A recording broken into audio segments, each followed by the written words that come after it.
Hey, so when it comes to Tesla, I want to share a story with you about an institutional portfolio manager and give you some updates on that whole Tesla firing 10% of their staff debacle that led the stock to drop 9% yesterday, along with a strong jobs report leading to more fears that the Fed's going to be more aggressive. Let's talk about this. Now, what I'm about to show you, I think is a fascinating look into institutional money management. But I do want you to know that right now, you can get $200 totally for free by going to metkevin.com/tasty. Tastyworks is a stock and options brokerage platform. If you deposit $2,000 with them for 3 months, they'll literally give you $200, no questions asked. That's a guaranteed 10% on your money. May as well take advantage of that. It's a great opportunity, and you can do so via the link down below or go to metkevin.com/tasty. So I got my Tastyworks hat on. So take a look at this. This is from Gary Black on Twitter. He says that my institutional portfolio manager friend said that the news about layoffs coming from Tesla came out of a left field today at 4 a.m. By the way, there have been a lot of people complaining about Elon Musk's communication style. Here's an example of one of those complaints. The problem is how Elon Musk communicates his messages without deliberating. Reminds me of his Take Tesla private comment. He needs to have a proper PR department to draft those releases and be clear what it communicates to workers and investors. He's a one-man show costing us big. All right, so let's break a couple of these things down and then keep going with sort of the institutional money management comment. But this right here is an argument that essentially Elon Musk should be a little bit more clear. Like, hey, if you're sending out an email to executives, they're going to freeze hiring, maybe it should contain clarity about exactly, wait a minute, who's getting laid off? Who needs to be worried? Is this a sign that production is slowing down? What are all of the details? And maybe rather than this going, coming out in a leaked email, how about it actually comes out in a formal press release, right? This is not a terrible argument that they should have a little bit more, of a corporate structure. Tesla's still kind of acting like a startup here. I personally think the complaint that one man is costing us big is really, in my opinion, an opportunity. Because if you think about it, if Tesla's going to lay off 10% of workers, either through a fancy formal press release with lots of things thought out, or through an Elon tweet, and the fancy formal press release leaves the stock going down 5%, and the Elon tweet leaves the stock going down 9%, well, I have a better buying opportunity with the same fundamental information creating more short-term fear, uncertainty, and doubt. And so now I'm able to get a 4 percentage point additional discount. I'll take the erratic communications when fundamentals haven't actually changed. And see, that's what we need to talk about here. Because see, here's a hedgie, this portfolio manager friend who says, I asked my analysts to get Martin and Zach, these are folks from investor relations over at Tesla, on the phone to explain the context. But of course, no one gets back to me, and I'm left scanning Twitter to figure out if orders are falling off a cliff. And this is the in my opinion, the fascinating panic that you see in the stock market. Like this, even if you don't like Tesla, this right here is a lesson. Why would orders be falling off a cliff if delivery timeframes are stable? Well, it's potentially the case that supply chain issues are keeping order timeframes delayed and new pre-orders are falling off a cliff. It's not an unreasonable assumption. But what the person does with this unreasonable or sort of this, I would say unfully informed assumption is the following. At 3:45, I tell my trader to sell, to put an end to the craziness, knowing full well I sold a stock I love with great fundamentals. So here, before corroborating their fear, before this hedgie actually figures out the additional details about what's going on with these layoffs, which we're going to talk about, they decide, you know what, we can't take it anymore, we're going to sell.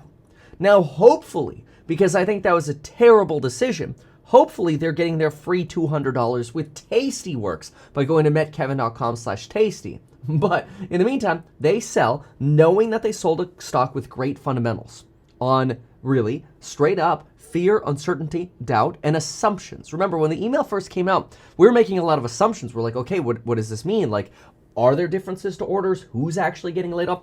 We have some of those answers now, and we're going to talk about those. But take a look at this. And then after saying he sold a stock with great fundamentals, went on to decry that Elon is a CEO who bought Bitcoin, sold shares piecemeal to make a point that he paid a lot of taxes, and then picks a fight with Biden and two crazy senators. This, in my opinion, is not a rational institutional money manager.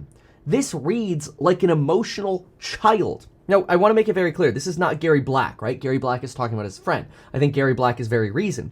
But it shows you how even institutional money can get emotional. I mean, look about it. It's like you hear a piece of news, you start making these terrible assumptions, you think worst case scenario, and then all of a sudden you start justifying your actions by going, that's it, the company's got great fundamentals, but the CEO's crazy. I mean, he smokes weed, he bought Bitcoin, and then that went down in value by, $6,000 since he bought it, and he made a point about taxes and fights with politics, and he's going woke and broke or whatever on Twitter, and it's like, oh my gosh, we're fighting the woke brokenness on Twitter, right? It's like, all of that noise, that franticness that I just exemplified, is just pure stress and emotion. And that emotion multiplies their worst case scenario assumption, which ended up being wrong anyway. But it shows you that if you ever feel this way, you're not alone. Like, institutional money managers do this. Anyway, then complains about Elon buying Twitter. Enough already, it's too much noise. In the end, I believe in the investment thesis that Tesla will benefit most as EV adoption soars, but I get no satisfaction except an occasional cryptic tweet that no longer gets me excited. It's all too much drama. So in other words, you get no satisfaction. In other words, this is an institutional money manager telling you, here's a company with great fundamentals, but I'm not getting, my little wee-wee pleasurized enough, and there's too much noise, so I'm going to sell like a little weenie baby bitch. That's kind of what you have here. And it is shocking to me to see this same kind of like uneducated investor ridiculousness in the institutional money space. And it actually makes me lose a lot of respect for institutional money because, quite frankly, I think a lot of institutional money is managed by people that don't really know what they're doing, that actually don't do fundamental analysis, and are just emotional investors throwing darts. I don't actually think they read about fundamentals or macro all day long. I'm not trying to say like, oh, I'm better because I do, even though I do that. Just saying this is shocking to me. Okay. And if you're stressed out by this, like I'm a little stressed out by this as well, you can get life insurance in as little as 5 minutes. All you have to do is go to medkevin.com/life. It's what Lauren and I use, and she had pre-existing conditions, all right? And they're just like, nope, here you go. Have your life insurance. We both now Apple Pay for it every month. It's on auto pay. It's great. It's just Apple Pay, Android Pay for it. It's so easy. A little less 5 minutes, boom, you got life insurance. Like, it's a good thing to have for your family. Like, seriously, we have it. We got it. It's so easy. Do it. Especially when you're younger. It's like super, super cheap for term life. Metkevin.com/life. Okay, so what actually happened? Well, let's take a look at Elon Musk's follow-up email. Here's his follow-up. Headcount reduction. Tesla will be reducing salaried headcount by 10% as we have become overstaffed in many areas. Oh, okay. All right. Note, this does not apply to anyone actually building cars, battery packs, or installing solar. Hourly headcount will increase. Well, okay. That now goes to show that this institutional person was a total weenie baby and was wrong about their worst case scenario assumption, because what Elon's really telling you is that, hey, we're going into a recession.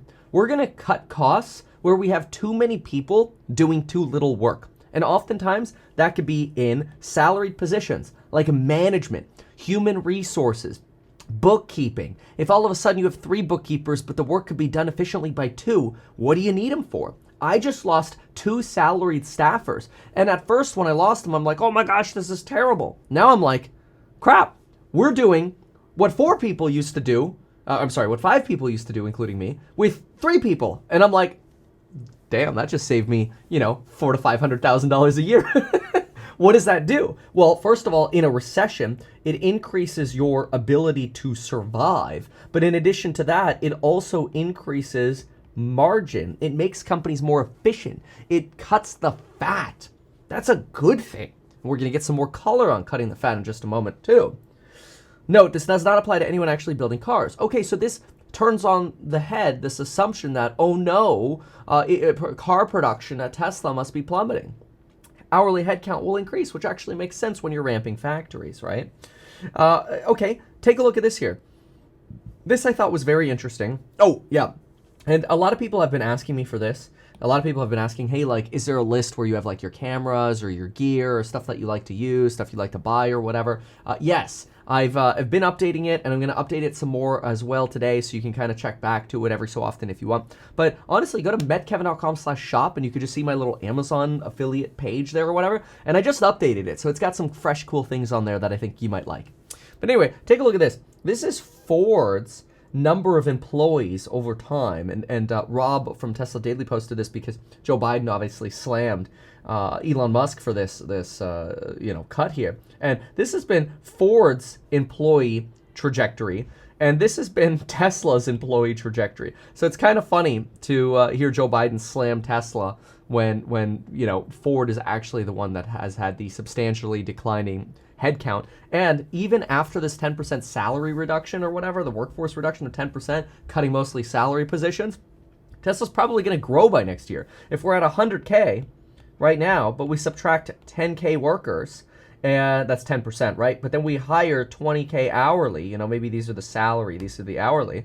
Well, then we actually grew by 10%, the total workforce, right? So very good clarifying email here, which is very, very good.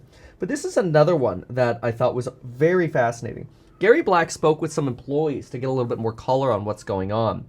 And he says here, this may be what happened. And this sounds, I don't know, like, partly this potentially sounds a little erratic, which is not good. But then again, I kind of do think that Elon Musk has quite a level of erraticness to what he does. But sometimes that actually is what makes a great leader. You see a problem and you try to deal with it right away rather than, waiting for somebody to do a study on it and waiting a year to figure out how to best do something. You just do it, right? It's kind of an entrepreneurial mindset. But anyway, this may be what happened after Elon came back from his visit to Twitter headquarters. He saw that the Fremont facility was well under capacity, which prompted Elon's tweet to those working from home to return to work. Then, and that's probably because you see a bunch of empty desks or whatever. Then several thousand employees turn up at Fremont and it was chaos. And all of a sudden, Elon Musk's probably looking around going, wait a minute, we have way too many people, which is actually a very interesting factor about work from home, is that if everybody's in the office and you see a bunch of people standing around because there's not enough work, you're like, okay, let's fire people. If everybody's working from home, you think, work's getting done. You don't know how many people are actually just standing around because they're not in the office for you to see, right? Now, obviously, you could manage in such a way that you have like performance goals and you could try to track all this stuff at a more mature company. That's what larger companies typically do. Or they don't. They just let people sit around. Who knows? It depends on the company. But anyway, then these people come. Gary Black says, not enough parking, desks, office space, which convinced Elon that there were too many people at Tesla. This is different from 2018 when they fired 10% of people. That was pre-planned and human resources was involved. This time it wasn't. Now everyone is scrambling trying to figure out how to proceed. I've talked to half a dozen Tesla employees today. Nobody is panicked. Many went through this in 2018, but this is different because back then a lot was going wrong. And today, most things are going right.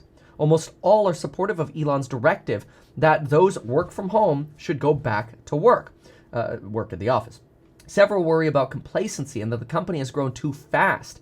No one told me that order flow was declining. There's clearly a here we go again feeling and a working in the moment mentality rather than long-term planning, but people said that's the culture and it works. Okay. All right, interesting. So it gives us a little bit more color that, this is just kind of the way our Tesla culture works. But fortunately, right now, we're in a place where a lot of things are going right rather than things going wrong. And so I think this is very, very insightful. First of all, a huge shout out to Gary Black. Make sure to follow him on Twitter. Make sure to follow me on Twitter. And get that free $200. See this Tasty Work coffee mug right here?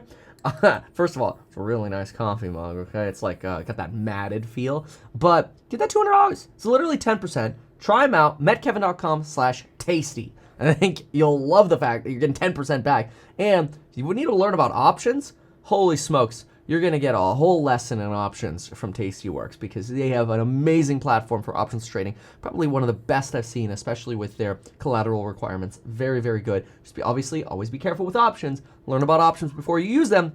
But folks, metkevin.com/tasty. And if you need life insurance, metkevin.com/life. And if you want to check out that Amazon store, metkevin.com/shop.